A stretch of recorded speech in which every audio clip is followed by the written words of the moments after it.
You are welcome. May the good Lord bless you. Thank you so much. So Matthew chapter 4 from verse 1, and I'll read. Then Jesus was led by the Spirit into the desert to be tempted by the devil. After fasting for 40 days and 40 nights, he was hungry.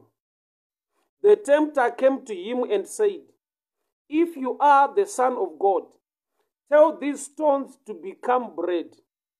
Jesus answered, "It is written, man does not live on bread alone, but on every word that comes from the mouth of God." Father, we thank you for such a time. Speak to us, instruct us, correct us, and empower us for the glory of your name. In Jesus' mighty name I pray. Amen. I'll repeat again the scripture. Matthew chapter 4 from verse 1 up to 4. So then Jesus was led by the Spirit into the desert to be tempted by the devil. After fasting for 40 days and 40 nights, he was hungry. The tempter came to him and said, "If you are the Son of God, tell these stones to become bread."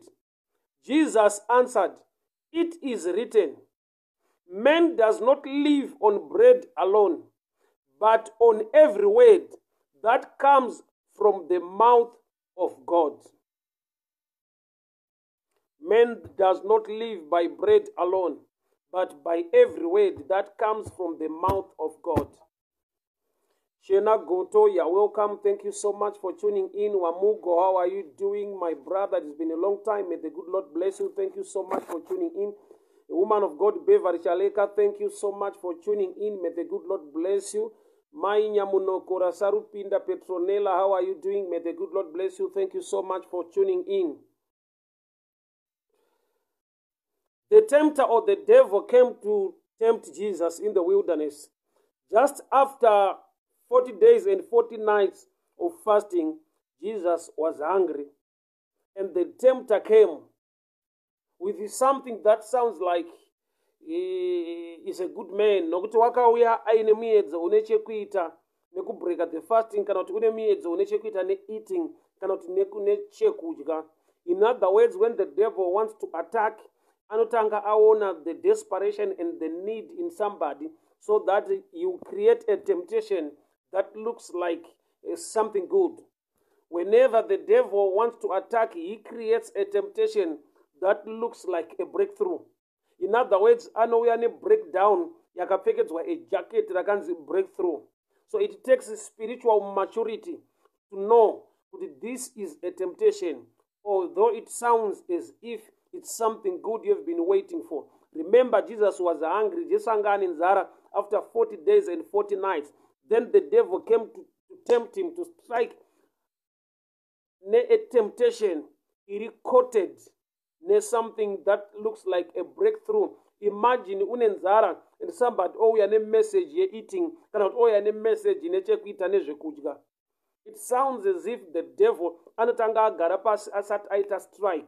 Anotanga atarisa the need irimumun, antanga atarisa the challenge irimumun, over a quarter a problem, it connected ne breakthrough, yet it's more it break down. So the devil is so cunning to a level yekuti he does not strike asataita research yekuti pandiri kuda kustrike pakamira sei.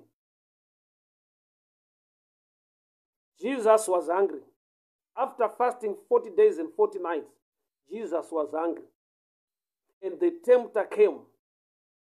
So I want us to get this picture very well. After fasting 40 days and 40 nights, the devil came. Wakaipa arikuya kuzotempta, wakaipa arikuya kuzostrika. Just after 40 days and 40 nights of fasting. To me, it's a picture kuti fasting pachayo cannot chase the devil away. Because for 40 days and 40 nights of fasting, the devil was not supposed to come any near or any closer. But the devil came just after fasting. A complete 40 days, 40 nights, the devil came. And the parikuya arikutoya aine a temptation. And the temptation looks like it's a breakthrough, cannot, it's a good thing. Imagine kuti une nzara, you're desperate for food, you are so hungry. Munhu kana aine nzara, he respects any message inechekuita nefood. For example, kana munhu asingashande, anorespecta every information inechekuita neemployment kana neopportunity to make money. So the devil is an opportunist, zvekuti anoita strike kana atanga aita research yekuti pandiri kuenda pakamira sei, munhu wacho ari kudei. So your need is one of the ingredient inoshandiswa nadevil kana akugadzira keke rinonzi temptation. Anotanga aita research, otarisa the need iri maari kuda kuenda. Akaona kuti pandiri kuda kuenda pane nzara, anobva atora nzara iyoyo oishandisa as part of the plan. Kuti ndostrike sei kana munhu aine nzara. Let me create a message inechekuita nefood. So the devil came. But asati attempt haana kuya neanother to do nekuti Jesu wacho ane nzara. Saka pane nzara panostrikwa, panorohwa nemessage inenge inechekuita neeating. So the devil came and he said, if you are the Son of God. Number one, ari kustrika, ari kurova by checking identity, knowledge. Kuti munhu wandiri kuda kudhila naye anomboziva here kuti ndiani. So whenever the devil wants to attack, anotanga aita research concerning your knowledge about your identity. Okay, sorry. So the devil will check your identity knowledge first. Kuziva kuti iwe unoziziva here kuti if you are the Son of God. Ukazvitarisa Jesu asati aita basa, he was baptized. Pabaptism, Mwari vakakonfirma, this is my son. So Matthew chapter 3 verse 17. And a voice from heaven said, this is my son, whom with him I am well pleased. So denga rakapupura, Jesu akazvinzwa after baptism kuti identity yake inechekuita nedenga baba vati kudii. Denga rati, the voice from heaven said, this is my beloved son, whom I love. With him I am well pleased. And the devil now wants to attack arikuya achiti, if you are the Son of God. If you are. If kuti kana uri. The devil arikutesta the temptation irikutangira pa identity crisis. You see kuti in our times now, the challenge yedu ndeyekuti we don't know our identity in Christ. We don't know our original identity in him. Sister Bula Konde, you're welcome. Sile Chi, you're welcome. Bla Pimbas, Shua Kwazizira Mfumu, thank you so much. You're welcome. Pastor Nira, thank you so much. Say thank you so much for tuning in. May the good Lord increase you. Thank you so much. So I want you to see the devil charikutanga aita arikucheka the knowledge behind identity. Why? Nobody does the same skill, the same strategy. Yaakashandisa mugarden. Through the mouth of the snake, the devil akataura message kuna Eve. Kuti munozere kuti mukadya muchero munofanana na Mwari. Mwari vari kutya kuti kana madya muchero munofanana. Yet they were already created in the likeness and the image of God. But the devil paakauya achistrika with this identity crisis thing, akatoona kuti mukadzi haana that knowledge concerning their identity. Saka the devil paakauya akatoti aiwa, Mwari vari kutya kuti kana madya muti uyu munofanana.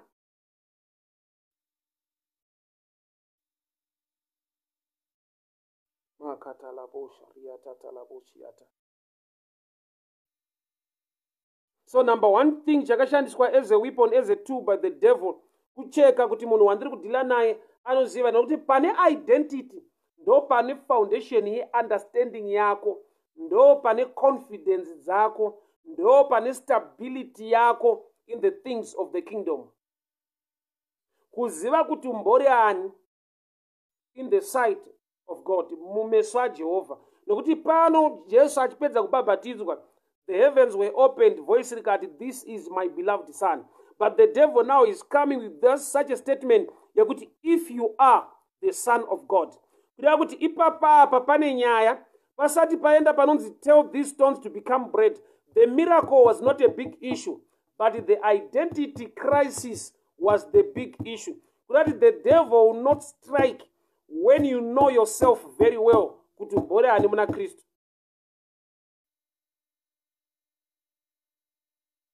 Like in these days, you find somebody are born again, but an identity crisis. When he approach the throne of God, whether in prayer, in worship, in any angle, yauya nayo kuzosprison pamberi pamwari. Anobata the statement inenge yakataurwa na Roman centurion yekuti, I'm not worthy for you to come to my house to speak your word. Statement iroro ranga riri valid pamazuva iwayo panguva idzodzo. Why? Because Jesus anga asataenda pa cross. Because by the reason of his blood, we have been washed. Tikapiwa ina identity. Vese vakamugamuchira akavapa simba rekunzi vave vana vaMwari. So our identity inochinja after the cross. Before the cross, atisi worthy. Why? Because Mwari achititarisa before the cross, ari kutarisa a sinner. After the cross, ari kutarisa mwana wake. So your approach now concerning your identity matters most. So the devil pauya ari kuti, if you are the son of God. If you are the son of God. Wakaipa se ari kudashandisa this strategy ya identity. Ari kuti ndoda kuziva kuti munzara yauinayo, do you still recognize your identity as a son, or else the problem inogona kucorrupta your mind? So don't unopedzera wakufunga ndofunga Mwari handida handisi mwana waMwari, because I've been in this challenge so much. So because of hunger, the devil ari kuti ndoda kucheka kuti paunotambura, paunoshaya chekudya, paunoshaya chekupfeka, paunenge une nzara, unozinzwisisa here kuti your identity will never change. Identity yako haichinje nekuti you are broke. I love and respect Peter so much to an extent. Yekuti pana Acts chapter 3. Peter akati, silver and gold I do not have, but such as I have, in the name of Jesus, rise up and walk. Kurati Peter pa arikutaura to the many, the beautiful get. Arikuti, one thing I'm conscious about is my identity, or the presence of God in my life. Although I don't have silver and gold, but I know Christ is in me. Kurati Peter was aware, he was conscious of the presence of Jesus, despite kuti he was broke at that moment. Pari kuti silver and gold handina, ari kuti mari hapana, but chandinoziva chiripo chisingabve kana even mari ikabva is the presence of God in my life.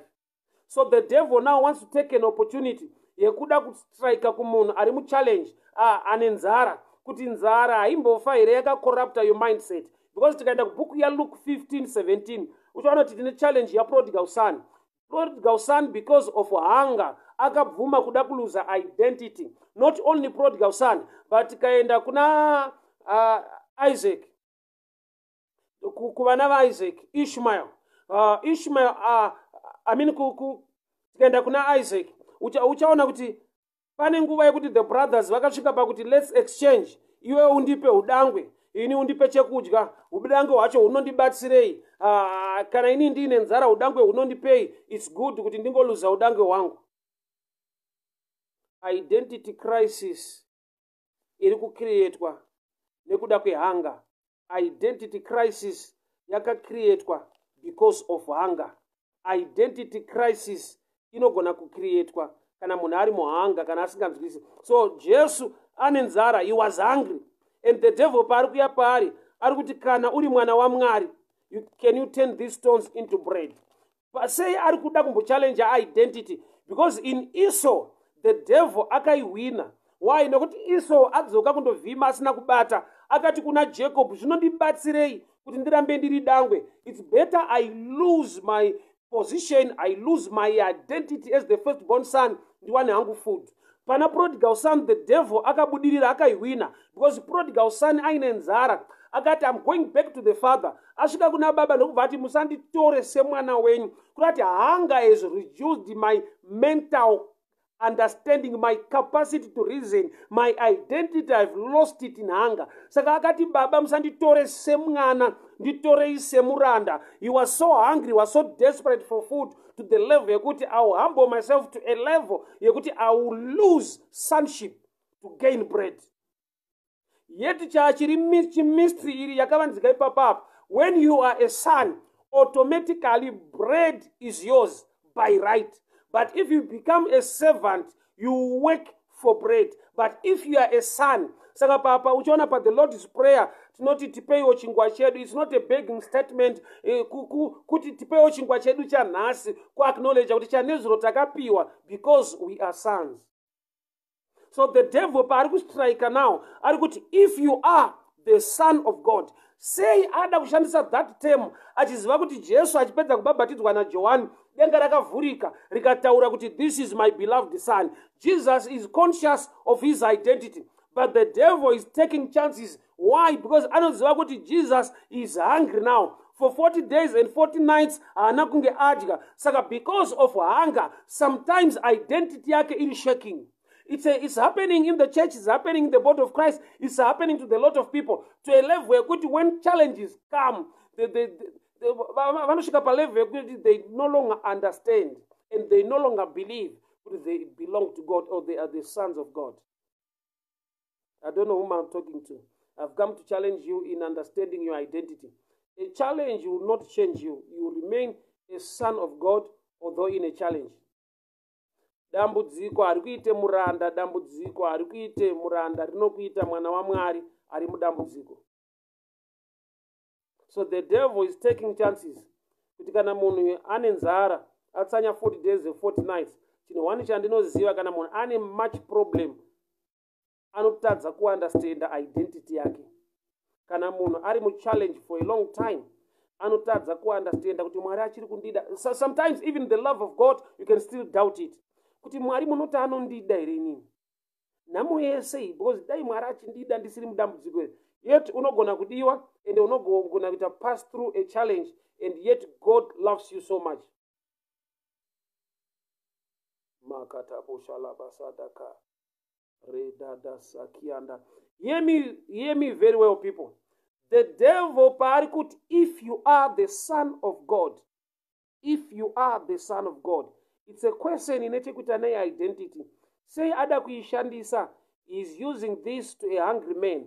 Why? Because when people are in challenges, they doubt their sonship. They doubt their relationship with God. So, panapa the first line, identity check. If you are the son of God.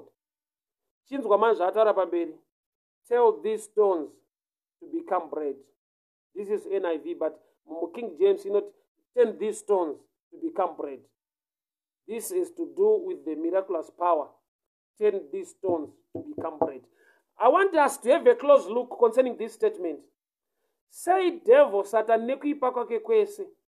Ari kuda kuti Jesu ave ne breakthrough in terms of kuti abva mu fasting akuintroduce feasting. Ada kumupa chikafu. Ari kuda kuti Jesu agute. Zvinoita here kuti the devil auya kuzokuataka, auye ne breakthrough. Never. Which means there is a mystery behind this statement. Turn these stones to become bread. Let me explain. Jesus is the bread of life. Number one. Number two, he is the stone or the rock. Alright. As a stone, ndiro dombo rakaraswa nevavaki rikazova musoro wekona. I'm sure you understand this statement. Pandakamboparidza from Genesis 11, uchaona kuti vanhu vaivaka a Tower of Babel, instead of stone, they made bricks. And God came down and confused their language. Why? Because they've rejected the stone, and the stone represents Christ. So, he is the stone, he is also the bread. So the devil is so calculative to a level yekuti anoziva kuti identity yemunhu kana kuti the revelation behind this person wante kudila naye. He is also the bread of life. He is also the stone. But on another dimension, muvaki Matthew chapter 7 akangwara akavaka imba yake padombo. Dombo represents foundation. hwaro, mavambo echinhu. Foundation. Foundation kana kuti hwaro hwechinonzi mukristu irelationship naMwari. Mukristu munhu ane relationship naMwari. So dombo kana richirepresenta foundation riri kurepresenta relationship between men and God, kuti rakabatanidzwa naJesu. Munhu kuti ave naukama naMwari naBaba, bondi yacho iri pana Christ Jesus, and Jesus is the stone. Kureva kuti bondi yerelationship yemunhu naMwari iri pana Jesu. Saka pano the devil pari kuti tell these stones to become bread. Ndoda kuti unzwe answer yaJesu, ndo pane clue nerevelation yacho. The answer of Jesus are 4 now. Jesus answered, "It is written, man does not live on bread alone, but on every word that proceeds from the mouth of God." Man does not live on bread alone, but by every word that comes from the mouth of God. Jesu ari kuti munhu haararame nechingwa bedzi, asi neshoko rese, by every word rinobuda mumuromo maJehovha. Munhu haararame nechingwa bedzi, asi neshoko rese rinobuda mumuromo maMwari. Jesu haana kuramba nauye chingwa. As a man, you need to eat, you need to feed. But pano Jesu ari kuti handicho chese chingararamise munhu chingwa charoda kuti ndifaitire kuti ndive nacho ndidye. Munhu haararame nechingwa bedzi, asi neshoko rinobuda mumuromo maJehovha. Okay, pana mtoda kuti ndibreke revelation, but ndoita step by step. Regai nditange concerning bread is the word. Jesus is the bread of life, and Jesus is also the word. Saka pano Jesu ari kuti munhu haararame neshoko chete, bread tobvisa panoti bread toti word, because Jesus is the bread of life and Jesus is the word. So men shall not live on word alone, shoko beds, but by every word that proceeds from the mouth of God. Ndo pane error mostly in the body of Christ. Why? Vese vanopikisa vamwe, vanotuka vamwe nekushora vamwe vanovhura Bhaibheri. Unotonzwa achiti nini handitenderere, handituke munhu, nini ndinovhura scripture. Kana ndichitaura munhu wese wane ndichiataka ndovhura scripture, because ndiri based neword. Jesu kana ati munhu haararame nechingwa bedzi, asi neshoko rinobuda, the word that proceeds. It's a continuous tense yekuti shoko rinogara richibuda. Kurati Mwari wedu anoramba achitaura. Iri Bhaibheri ndiMwari akataura. Revelation ndiMwari ari kutaura. I'll download it this way. This is the bread irikutaurwa naJesu kuti munhu ararame nechingwa bedzi.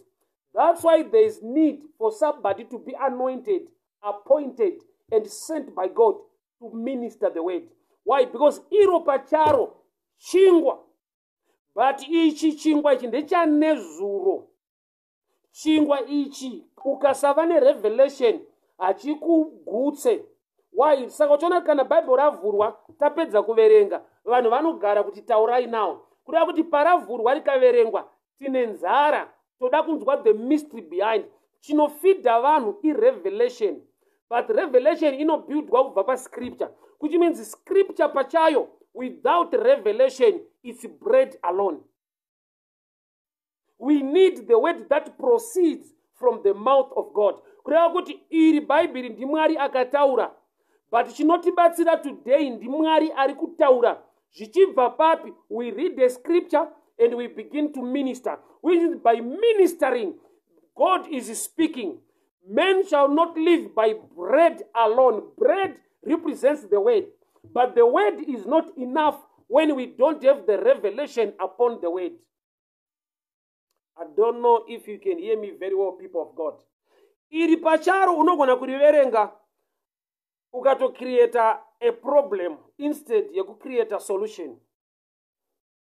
I'll show you. Let me quickly ndimbo jamba mshana. Tigone kubatsirika pa statement ndataura. Timbo jamba mshana tiende pa ipapa ma temptations. All right. Matthew chapter 4 verse 5. Then the devil took him to the holy city and had him stand on the highest point of the temple. If you are the Son of God, he said, throw yourself down, For it is written, you will command these angels concerning you. Even the devil can quote scripture. That's why I'm not moved by any man who say inini ndinovhura bhaibheri kuti ndigadzirise nyaya ndinovhura bhaibheri. Kuvhura bhaibheri kuri right, but chakanakisa kuri vhura iwe wakavhurika. Kuvhura Bible usina kuvhurika unocreate temptations, challenges, problems in the body of Christ. Many people without the grace or the gift of revelation, they are bringing in confusion in the body of Christ by the reason of opening scriptures while they are not opened by the Spirit of God to get the revelation upon the scripture. The word alone is bread alone. Men cannot live. Nekuverenga uchiti David akauraya Goliath. Azvikubatsire muupenyu hwako kusvika that word rava personal, relevant in your life.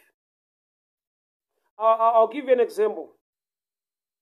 Isu vabereki vedu takakura tichiudzwa kunzi mukashanya kumba kwevanhu mukanzi let's say maenda kunotamba ukaedzwa kunzi culture ikuno yekunzi kana vamwe vachidya sadza vanokuedza vanokushedza kuti uyaudye. Unofanirwa kuti kana waedzwa kunzi uyaudye sadza unoti ndakaguta. Kwete nekuti unenge wakaguta, but uri kupersonalize shoko rawapiwa kumba kwenyu naamai vako. Why? Nokuti ukanzi uyaudye sadza neshamwari yako ukataura uchiti tanzi titi takaguta, vanotoziva kuti uri kutoda kudya, but you have been forced neword rekumba. That word alone ukarikopa ukariti tanzi titi takaguta, vanoziva kuti uri kurambidzwa kumba kwenyu, but iwewe unoda. Which means we must learn to personalize the word of God.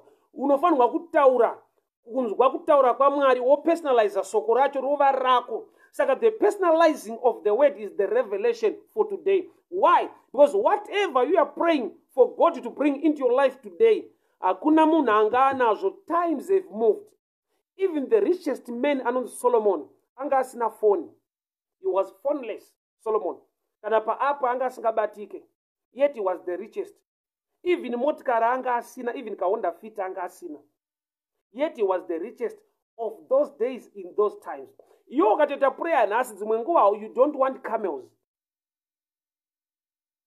Vanga vakapfuma na Job vanga vane ngamera, you don't want camels. You want something relevant in our time, which means you must get the revelation according to the word that proceeds from the mouth of God. So, about the devil, he wants people to have Bible alone, and don't have the word that proceeds from the mouth of God. For he knows, you cause confusion. That's why even the devil, by my temptations, are three. One of the temptations, which is the second one, he had to quote scripture. Matthew 4:5. The devil had to quote scripture. Kushika pa level pakuti pa 6 at if you are the Son of God, he said, throw yourself down, for it is written. How can a written word be a temptation? Kana Satana chiti it is written, throw yourself from the top. For he said, you command his angels concerning you. Maybe some, they don't know what Satan why caught up. This is Psalms 91 verse 11 to 12. Temptation, ilipana Matthew chapter 4 verse 6. The devil was quoting Psalms 91 verse 11 and 12. Inotaura ichiti hangatendere tsoka yako kurera padombo, uchatumwa vatumwa kuti vakugame. Even the devil akada kuunza problem in the church, you use a man to preach without revelation and cause confusion and create temptations. Urikuona kuti Satani papa ari kuti kuna Jesu shetuka uye pasi. Temptation iyi yakaitirwa pachurch. Kuti attack kuchurch iBible isina revelation. Attack yese ina men of God concerning other church and other ministries, he opens the word. Why not the devil pama temptations ake? The second one, akaenda na Jesu pa church, pa temple pamsora, akati shetuka. Kureva kuti people are going to fall in church because somebody will be preaching without revelation. People will backslide. People will be rebellious. because of hearing a certain preacher who is motivated or used by the devil, he can even open scriptures to make people fall. People are falling in these days because somebody is preaching. People are fighting in church these days. People are rebellious in church these days because somebody is preaching. He's opening the Bible, but he's not opened by the Spirit of God to understand the Bible. That's why Jesus said, man shall not live by bread alone, but by every word. Now the bread, chingwa chiri right, and the bread is the word. But shoko beds, usina revelation, it's not enough, not by bread alone. But by every word that proceeds from the mouth of God. So concerning this temptation, the doubt ones going in the Jesus, but man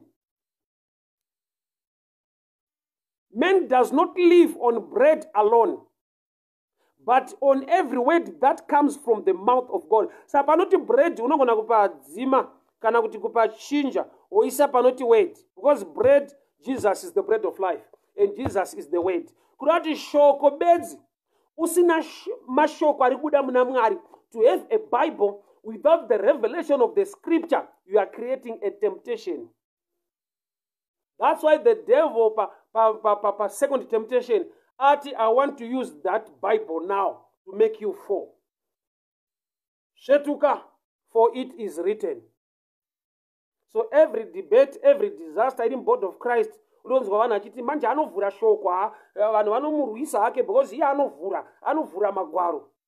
you can open the word, the scriptures, while at least you are not opened by the revelation or by not hearing the word that proceeds from the mouth of God. There is chaos today in the body of Christ. Why? Because this temptation created by the devil in a scripture backing. The devil added, I want to attack the church at a level. I'll use the same Bible to make people fall. I will quote the Bible. It is written. I don't know kana mchini zwe papa. So the other side of the mystery concerning Bible and revelation. Revelation is the word that proceeds from the mouth of God. Bread represents the word, which is the Bible. But Bible alone without revelation, you cannot make it. Why? Because you need to personalize the word. For you to have the blessing of the word, you need to live according to the word. Takakura mu system yekuti mukaenda kundotamba kukabikwa kumba kwamaenda kundotamba kweshamwari yako ikati uyai mudye, unofanirwa kuramba uchiti takaguta, aufanirwa kuramba uchiti tanzi titi takaguta. Why? Because by saying so uri kuexpose amai vako ende uri kubuda pachena kuti inini nzara ndinayo but ndaiswa mu system yandimanikidza kuguta. Saiye akaramba chikuti waudye anoziva kuti anobudirira kuti uchadya. Why? Because you have not personalized the word. Okay, I'll leave that on aside. So Jesus argued, man does not live on bread alone, but on every word that comes from the mouth of God. The second dimension of the revelation, the word bread here, let's take it as bread, original chingwa chekudya. Why? Because he was hungry. The devil had a temptation yekudya. So panapa Jesus argued munhu ararame nechingwa beds. Kurati Jesu haasi kuramba kuti pakurarama kwemunhu panoda chingwa. The physical issues of life dzinoadreswa futi neshoko raMwari. Saka Jesu haana kuti bread is useless, we don't need bread. Munhu ararame nechingwa bedzi, izwire kuti bedzi harireve kuti kwete. Man does not live by bread alone. Kureva kuti chingwa is part and parcel yekurarama kwemunhu. Man does not live by bread alone. The equation yacho, bread is involved. But bread is not enough if you don't have the word of God in your life. But say the devil afunga kushandisa chingwa nematombo. The devil is so cunning. Anocalculator. Why? Because bread, chingwa chekudya, chingwa, resembles a blessing yauneta partake in the physical. Andi unonzwa vanhu vachiti ame breadwinner. Haisinyaya kuti anowina chingwa, inyaya kuti ari kubatsira vanhu palife nekudini. I'm sure you understand statement yekuti breadwinner. Breadwinner is somebody who is helping the family, is getting money, many things, resources and whatsoever. Ndiye breadwinner. Saka panapa Satan pati turn these stones to become bread. Ari kuti ndiri kuda a church is fighting the church kuti ndiri kuda church inobvisa stone dombo yoisa chingwa. Yet order iripo mu kingdom ya Mwari. Panofanirwa kunge pane relationship kuti baba vakupe chingwa. Give us today our daily bread. Watanga wati kudi? Our Father who art in heaven. Foundation, relationship. And the foundation is Jesus. So stone represents foundation.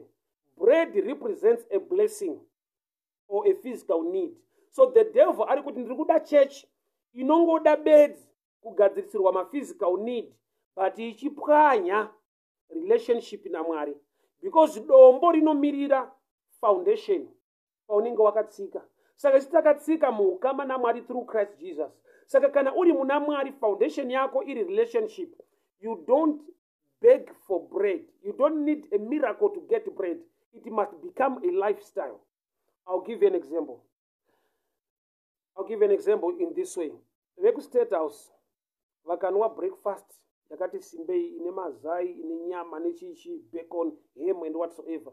To them it's not a miracle, it's a lifestyle, because vari muimba yeushe, they are supplied those things as a benefit yekuti is the first family. Haisi miracle kuti vanwe tea iri heavy kudaro breakfast, because they belong to the royal family. Zhalari zvinoita kuti chinhu ichocho chive ordinary. Saka pano the devil pari kuti if you are the son of man, turn these stones to become bread. Ari kuti panofanira kutoitika a miracle kuti udye. Yeti kuti adye apadi a miracle. Why? Because if you are a son of God, your Father will give you bread. Give us today our daily bread. So the devil ari kuti toda kuti tichinje matombo ave chingwa. Kwake hakusi kuda kuti Jesu agute. Satan chaari kuda ndechekuti ndiri kuda church isinei nekune relationship ine foundation ine dombo ukama na Mwari, but inongoungana kuti iudzane pamusoro pechingwa. Yet we must gather kuti titaurane pamusoro peukama hwedu na Mwari, our relationship with God. And bread becomes something as an incentive, chinhu chatinopiwa as a privilege, as part of the family. But the devil ari kuti aiwa matombo ngaave chingwa. Yet ukava nedombo, ukava ne foundation, automatically bread inova a supply, kwete a miracle. Relationship pachayo ine ma benefits ausingawani outside the relationship. Sa uri kuona prodigal son ndo paakaipotsa, paakadzoka kumba akadzokera chingwa akati baba musanditorese mwana, kuti I'm no longer interested in relationship, but I just need to feed. So the devil pari kuti chinja matombo chive chingwa. Ari kuti foundation muvaki akangwara akavaka imba padombo, kuda kuti chiregera kuvaka upenyu hwako muna Mwari. What you need ingouya kuna Mwari because you want a miracle concerning eating or bread. And the devil pane izvozvo in our times ndo attack yaakaita kuti when people gather, ukaona panhu pazara pane a promise of physical things which God can supply and give to people. I believe so much. But vanhu ngavaungane vachibuildwa mu relationship, because benefit inowanika mu relationship ndeyekuti it becomes a lifestyle. I'll give you an example. Vanhu pavanga vari murenje, Mwari wakavapa chingwa as a miracle, akavapa mvura padombo as a miracle. But pavanonopinda mu promised land, chinoita kuti Mwari under the leadership of Joshua, Bible wrote, and the manna stopped. Chakaita kuti supply yema miracles imire, vanhu vapinda mu Canaan, inyaya kuti vapinda mu promised land where they can live by principles and not by miracles. God, they will till the land, plant a seed and get the harvest. Chingwa chavaidya murenje vachichiona se miracle. Kana va mu Canaan, it's no longer a miracle. It's something they can do on their own. Limitation iripo kana muri murenje, munongopiwa chingwa. But blessing irimo kana mu Canaan, mukadyara wheat kana maikowa. Zvakwamuri kubeka mascones. Zvakwamuri kuita macream donut. Zvakwamuri kudya mabanzi. But kana muri murenje kana mapiwa chingwa, ndichocho chingwa. But kana mu Canaan mane wheat, you make a decision. Maybe to bake a cake, flour manayo, or to do something. Chamninga mashuira. Why? Because you are now there. So kana wa mu relationship na Mwari, there are things that will come to you because of relationship, not because of anger. I'll give you an example. Ukaona mwana asina kana butsi yekupfeka achifamba murodi. Chinopinda mauri ndechekushora kana kuda kuziva kuti mwana wani. Kwete kuti anoshanda kupimba. Unozati pa level yake ashande and afanirwe kuzvipfekedza. Pane mubereki ari kunegleta responsibility yake pamusoro pemwana. Kuda kuti kana wawa mwana waMwari, your problem becomes a problem to your father. You don't need to perform a miracle to win a bread. What you need is to ask for bread from the Father. Give us today our daily bread. But the devil, if you are the son of God, kuda kuti ukasaziva identity yako, nokuti kana uri mwana waMwari, baba vako vanosupply bread to you. But kana usingazizive, you need to perform a miracle to get this bread. So dombo represents foundation. Nokuti muvaki akangwara akavaka padombo. And bread represents a physical blessing. Whatever kuti you need your relationship with God. And whatever you desire in the physical, God is so faithful to supply to his own people. But the church now today, the devil is very happy. Why? Because the church now is gathered to turn stones into bread.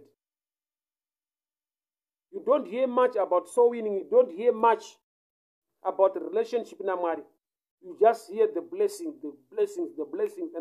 It's good and it's real. But the bigger part of the story is if you are related with him, if you are in a relationship with mwana wake, zvaunofungidzira kuti miracles aasi, it becomes natural. Ndo nature yako.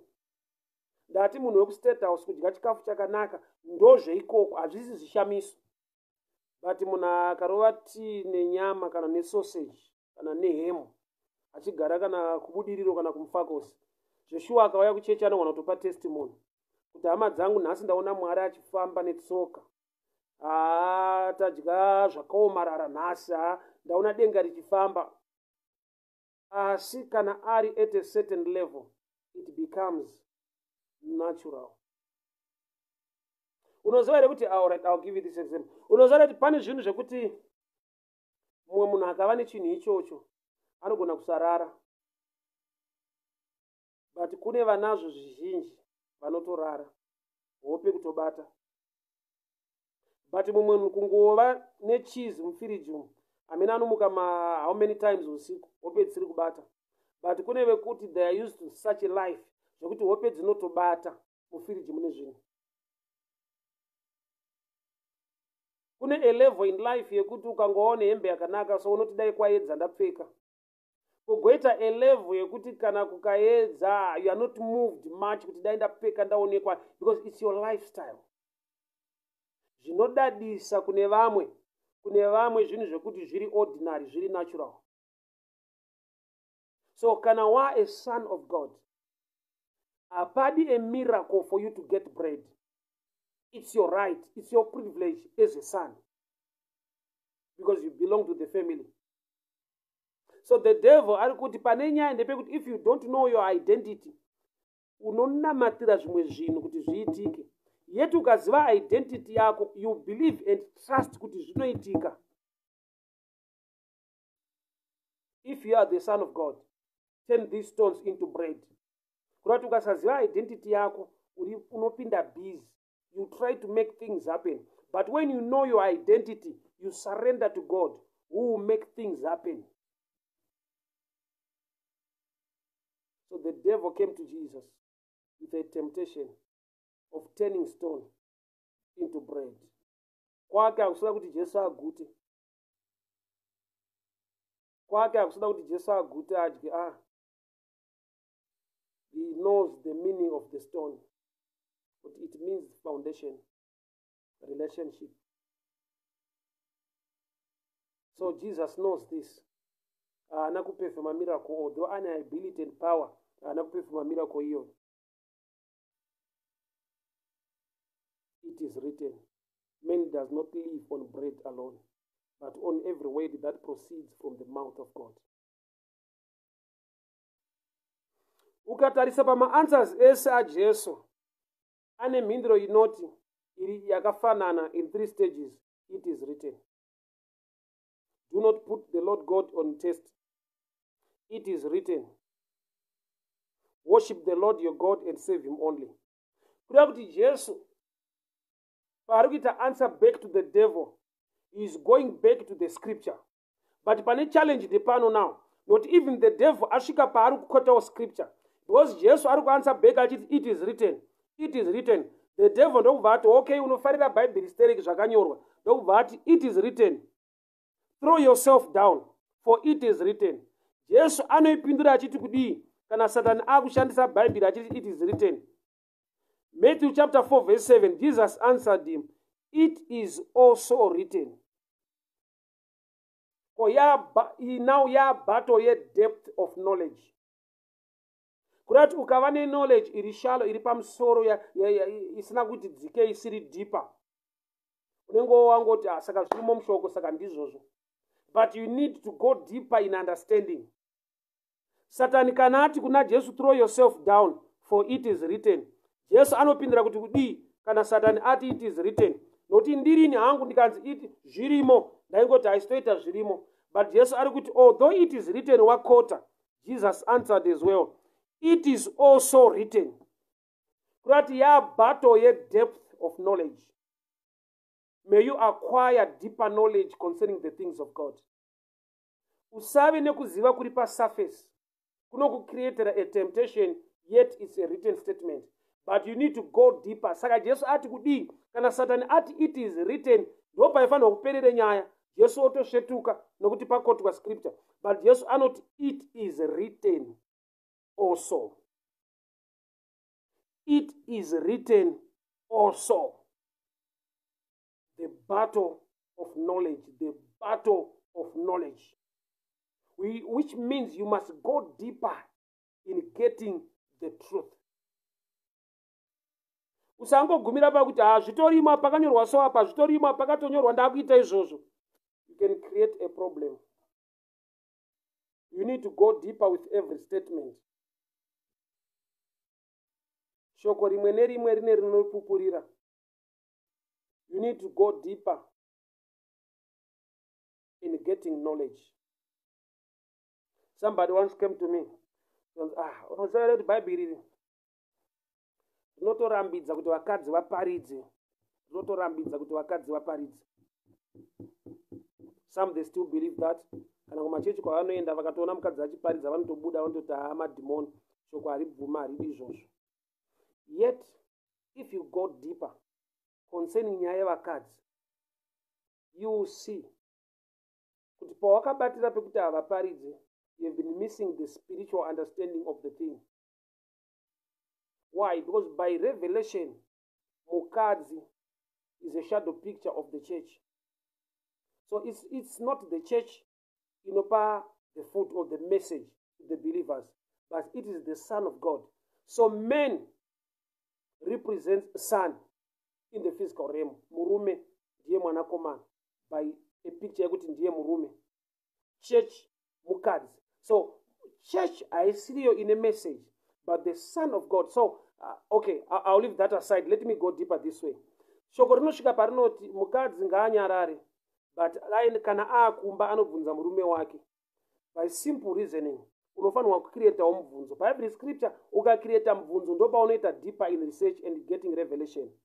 Revelation inogona kubuildwa even usina gift by asking a question concerning every statement in the Bible. Ita mubvunzo kuti kana Bible rati mukadzi aparidze ngaanyarare kana ari muchechi anozobvunza murume wake kumba. Ita mubvunzo wekuti ko kana asina kurohwa, number 1. Ko kana akafirwa nemurume, number 2. Ukangoona ipapo mibvunzo iyoyi uchishaya mhinduro yacho, which means there is a mystery behind that. Mukadzi ngaanyarare, ngaanobvunza murume wake kumba, ko kana asina murume wacho, ko kana akafirwa, kana akadhivorsa, ko kana asina kubvira arorwa, anonobvunza murume wani. Ukaona scripture yaita kuti vamwe vanhu vasaqualify pakupateka the blessing, reasoning yako ichiri natural, because shoko raMwari rinoqualifyisa munhu wese ani nani. Hakuna vasinga kuti saka asina murume zvazo yafa kwake, because shoko rakati vanonobvunza varume vavo kumba, saka asina murume yafa kwake hana wokubvunza. There is neither Jew, Greek, male or female. Iye murume pachake is not meant to preach. Kana uchiti mukadzi haaparidze, even murume haaparidze, but it is the Spirit of God in man that ministers. The Spirit haina gender. These are spiritual matters. Okay, I'll download it this way. Ingawani nganga, let me take you to the picture in natural. Ingawani nganga pachayo yechidzimai ikasvikirwa, vanhu vanoti asekuru, aine mazamu, akatopfeka bra, ane zambia, aine dhuku, akasvikirwa, vanhu vanoti asekuru. Identity yabva kupi? Why? Because in the physical, mukadzi, but when you go deeper, the spirit yapaari now gives the identity of the person. So munhu wese akava muna Kristu, akava muna Mwari through Jesus, we lose our personal and natural identity. We partake his identity. I'll show you this way. Kudati muna Mwari, amuna a daughter of God. Why? Because we lose our identity. Vese vakamugamuchira akavapa simba rekuti vanzi vana vaMwari. Chirungu chati to become sons of God, which means even a lady anotakura the identity of Jesus and become a son. So by spiritual identity, there is neither male or female. Kana nganga yechidzimai ichinzi asekuru, iyo ine mazamu, indava tisingapikise kuti aiwa hakuna sekuru ane. A spiritual identity is more powerful than the physical. Hatinamate munyama, tinonamata mumweya. Haisi issue ye flesh and blood, it's a spiritual matter. So identity is spiritual, because Mwari ndi mweya, anonamatwa mumweya. Pese paunodzoka kunyama, you are losing the spiritual understanding. Mwari mweya, vanomunamata mumweya. So to the spiritual realm, ambuya vanogona kunzi sekuru. Mukadzi anoita murume pa spiritual realm. Why? Because Mwari wacho mweya, anonamatwa mumweya. So pese paunodzoka ku flesh, pachinhu chiri spiritual, you miss the mark. People of God, hear me very well. The devil attack yake yasvika pa level yekuti anokota scripture, Psalms 91 verse 11 and 12. Anoti throw yourself down. If you are the son of man, he said, throw yourself down, for it is written. You will command his angels concerning you, and they will lift you up in their hands, so that you will not strike your foot against a stone. Kuti usarovere tsoka yako padombo. Achatuma ngirozi dzikugame. And Jesus answered him, it is also written, do not put the Lord your God to the test. It's the battle, yet depth of knowledge. Go deeper in getting knowledge of the kingdom. Why? Because knowledge yako ikava shoma ikava diki, the devil can make you fall. Uri pa church. I temptation yake tirwa pa church. Kanzi pamusoro pe church yakanzi svetuka. Kurati vazhinji havasi kufaitwa vari kure. They are being fought in the church. And the Satan can achikurwisa pa church, anokurwisa through the mouth of a preacher who lacks the deeper revelation of the scripture. Vanhu vadona, vanhu vakuwadzwa pa church. Vanhu vabackslider vari mukati. Vanhu vari rebellious concerning the things of God. And yet vari rebellious kudaro, they are quoting scriptures. They are quoting scriptures.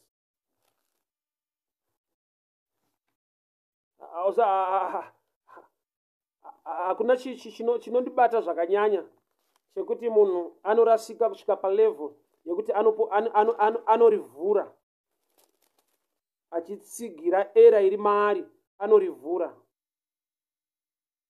Whenever I talk much about this stuff, yekuti the devil arikuda kudonhedza Jesu pachurch achiti it is written, uchaona kuti a lot of people sometimes there's a challenge concerning these things. For example, this statement, first epistle of John, that's 1 John 2:12. 1 John 2:12. Shoko rinoti, I write to you, dear children, because your sins have been forgiven on his name. Vanhu ukavaudza kuti mukunamata Mwari mune vana vadiki, kwete pazera, but spiritual maturity, kune vana vadiki. Anokudzwa truly, munhu ari born again today, anofanira kuramba achinwa mukaka kuti akure mwana pazvinhu zvekunamata. Pavana apa hatina problem kuchechi kuti kune vana vadiki. Number 2, verse 18 now. I write to you, fathers, because you have known him who is from the beginning. Avachada. Anobva amira achiti, rinoti, do not call anyone father, because you have one father in heaven. Shoko raMwari Bhaibheri harina kunyorerwa itsamba yakanyorerwa vanhu. Vanhu vakafemerwa naMweya Mutsvene vakanyora a letter for people to learn, to grow. Saka munhu ukamudza kuti mukunamata mune vana vadiki, anokudza kuti ichokwadi mune vana. Because taverenga kuti I write to you children. Ko kana pakanzi I write to you fathers, ari kunzi fathers ndiani? Because pana esi kuti vakawanda ana baba. Yet iro riracho unogona kurishandisa richiti do not call anyone father. Ona rakanyorwa kunzi I write to you fathers, because you have known him who is from the beginning. Known him, makamuziva. Ari kunzi makamuziva uyu ndiMwari. Vanhu vari kunzi mafathers vari kunzi your level of knowledge makes you a father figure to others. Why? Because you have known him. Muneka kumuziva kamuinako kanoita kuti mugone kudzidzisawo vana, because mukunamata mune vana. So mukunamata kana muine vana as a shadow picture yevanhu vasati vakura pa knowledge, munana baba yevanhu vakura pakuziva. Ukasatenda kuti kune vanhu vakakudzwa naMwari pakuziva kukudarika, uri kuita era. Pese pane sign yekuti you lack wisdom is when you believe kuti you know everything and no one can tell you anything. That's a sign yekuti you lack wisdom concerning the things of the spirit. There are some people who have knowledge deeper than what you have. Hanini undonamata Mwari wacho, saka ndinenge ndinazvo zvakatosiyana. I write to you children. Apa urambe enda kune wese anoramba kuti kune vanhu vanonzi ana father, ana baba mukunamata. Wese anoramba, but ukamuti ko vana anonzi kuti vana variko. Wese mudiki pakunamata mwana. But iro racho rati mwana ndora akuti I write to you fathers, ovati aiwa rinoti do not call anyone father. Iro shoko rinoti the Holy Ghost will teach you. Ndori nobva rati futi some are teachers, some are evangelists, some are prophets. Yet Mweya Mutsvene is a teacher, but somebody is called by God to teach. Some are teachers. A fivefold ministry ine chekuita na teacher, prophet, evangelist, apostle, pastor. Ukamudza kuti kune mapastor anobvuma. Ukamudza kuti kune maevangelist anobvuma. Ukamudza kuti kune maprophets anobvuma. Ukamuti kuna teacher anoti no one will teach you, the Holy Ghost will teach. Inyaya yekuti knowledge yake idiki. That's why Satan agadzira temptation in a scripture yekuti it is written. Jesu akunda achiti kudii? It is written again. The battle, ye depth of knowledge. You need to go deeper in getting the understanding of the Spirit. So kuvhura Bhaibheri hakuna kuipa, but kurivhura wakavharika kuri dangerous. Kurivhura iwo wakavharika kuri dangerous. Why? Because even the devil akarivhura achicreate temptation kwete blessing. Pamatemptations ataverenga, imwe temptation yacho iri based on scripture. Psalms 91:11, the devil said, it is written. Kurati pane imwe problem inogona kucreate kwa nescripture when you don't have a deeper knowledge. I'm sure ndikagumira ipapa apa tinoita musha. Ndikusiye une nzara. Bible rangu rinoti, blessed are those who thirst and hunger. Ukangoona uine nzara so, it's a sign ye blessing. Ukada kuzwa kuti blessing yaenda, unozwa kuguta kugutsikana kuti zvaita. Shoko raMwari every time rinofana kukusiya une that hunger yekuti I need more, I need to hear more, I need to research more, I need to get knowledge deeper. That hunger is a sign. That hunger is a sign yekuti you are blessed. I write to you fathers because you have known him. Havana kuita father as a creator. My fathers because of the level of knowledge. You have known him. Where you have created people. God is our only father. In terms of ndiye akatisika ndiye baba wedu. But on earth there are people who are father figures concerning knowledge of the things of the Spirit. Whew.